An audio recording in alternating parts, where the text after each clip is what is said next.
Hello there, I am DJ Lady Loy. You'll find me every Friday on Lovers Rock Radio, 7 till 9, Saturdays on Gold Standard Radio, 7 till 9.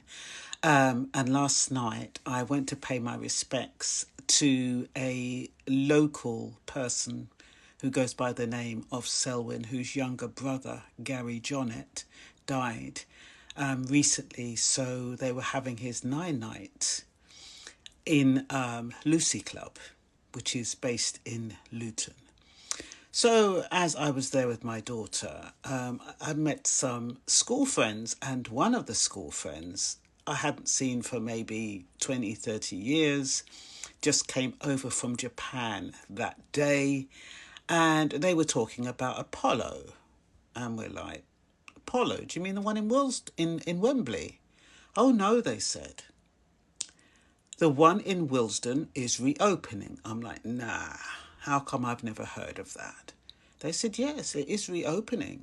Anyway, it was quite early. Got there about 9:30, 10 to the Lucy Club. So it was early enough to call around to find out who was going or if anyone had heard about it. So I called a few of my friends who live in London. No, we haven't heard anything. And then somebody had called Tony Roughcut Phillips, and he said it was on. And then somebody said there's a flyer. And then somebody said they were somewhere last night, well, the night before, and they advertised it. I'm like, really? So I looked at my daughter because neither of us were dressed to go to Apollo, because my remembrance of Apollo, you dress to the nines. Glitz and glamour. That was Apollo. And what I had on was appropriate for a nine night, which was quite formal, but it wasn't appropriate for Apollo. So I said to my daughter, look, let's leave it until the next time it's on. And she looked at me as if to say, oh, I really want to go. And I looked at her and I said, so it would mean me going home to change. It would mean you going home to change, and we don't live that close to each other. And it was approaching maybe about 11 o'clock by this time. So, and we still hadn't really confirmed whether or not it was on. So, what happened was, the school friends, they said they're definitely going. I looked at how they were dressed, and I'm like, well, if they're going dressed like that, I can go dressed like how I am. Just to see, because it might be a waste of time going all the way down to London and it might not even be on, or there might not be anybody there. So why am I going to be so focused on what I'm wearing when, in actual reality, it doesn't really matter as long as I look presentable. And I looked presentable. So they said they'd give us a lift. So we thought, okay then. I had enough money on me to get in. My daughter had enough money to get in. So we said, okay. We left our cars at Lucy Club and we took advantage of the ride. Didn't have to ride to London. Anyway, as we hit the M1, junction 11 is closed. I said, look, we're not supposed to go. Let's leave it, because there's plenty of activities in Luton if you want to go out. No, let's try junction 10. They drive all the way to junction 10. Junction 10 is closed. I'm like, look, let's leave it. Anyway, because there was a few of us in this car and another set of people in another car, he called the people in the other car and said, look, junction 11 is closed, junction 9 is closed. Shall we leave it? What are you doing? No, he didn't say, shall we leave it? He said, what are you doing? They said, oh no, just drive to junction 9. I'm like, persistence? And it reminded me of back in the day, in the 70s and 80s, when we used to be so persistent in looking for a rave. We'd drive around not knowing where we're going, waiting for somebody to tell us directions. But we were persistent. And that's what I felt last night. I thought, if that was me on my own, or me and my daughter, once junction 10 was closed, we'd be turning back. But oh no, they were determined to go to Apollo and experience history if Apollo Willesden was open. So he drove to Junction 9. And Junction 9 was open. And once we got on Junction 9, it was smooth sailing. There was hardly any traffic on the road, which made us a bit wary, but it was just before 12 o'clock, so maybe people were at home in their beds, like they should be sometimes.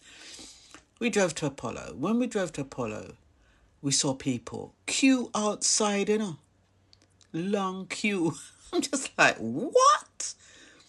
Then we couldn't find parking space. I said, I've never been to Apollo where you can't find parking space. But there again, when I used to go to Apollo, I used to go early. And I used to go, reach there before about 10 to guarantee a seat, even if it's just to protect it. So when I am ready to sit down, I can. So no parking. But in the end, there was parking because he parked near the garage, the bus garage. But yeah, we went in and I could not believe it. It was ram. I'm just like, if it's like this tonight when it's just opened, what will it be like when people actually know it has reopened? You're not going to be able to move. It was ridiculous. And I saw familiar faces and I'm like, whoa, can you imagine? Apollo is reopened. Apollo Willesden is almost like the last piece of the puzzle. For many of us, Apollo isn't just a venue. It was a meeting point. It was a place where so many of us remembered, and we met people, and romances were made there, and relationships were made there, and the music was spot on. You didn't have to worry about what you were going to hear. The music was guaranteed. Lovers rock, oldies.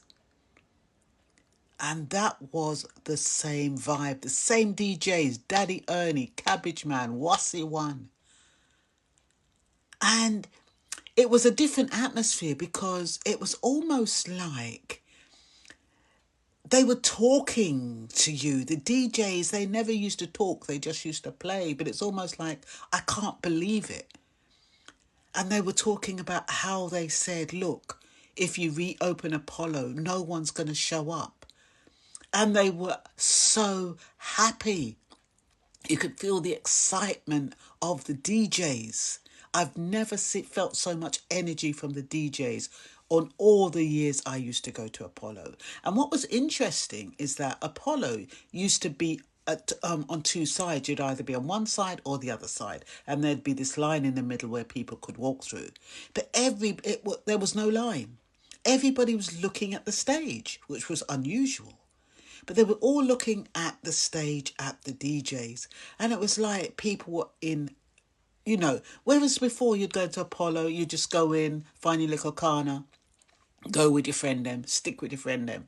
Not last night. People were talking to each other. People were saying, can you believe it? Apollo's open. I can't believe.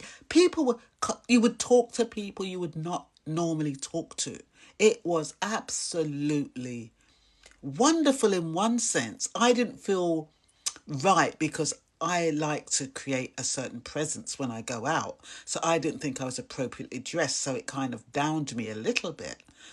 But it was just such a wonderful experience. And I was so glad that the people who took us there, my old school friends, were persistent because I just felt it was important. It was really an important moment. Tony Roughcut was there. I saw Trevor Dixon. I saw Kitty Corbin. I saw Delroy B. I'm sure there were lots of other people that were there that I didn't acknowledge or I didn't see, but it was just so nice just to be there. So I'm not saying everybody should rush and go to Apollo because the capacity last night, it's not big enough. It needs to be bigger. But it still carried the same weight. It still carried the same vibe. And yes, people weren't dressed as classy as they used to back in the day. Some people still did. But the majority of people were just smart casual. And yeah, third Saturday in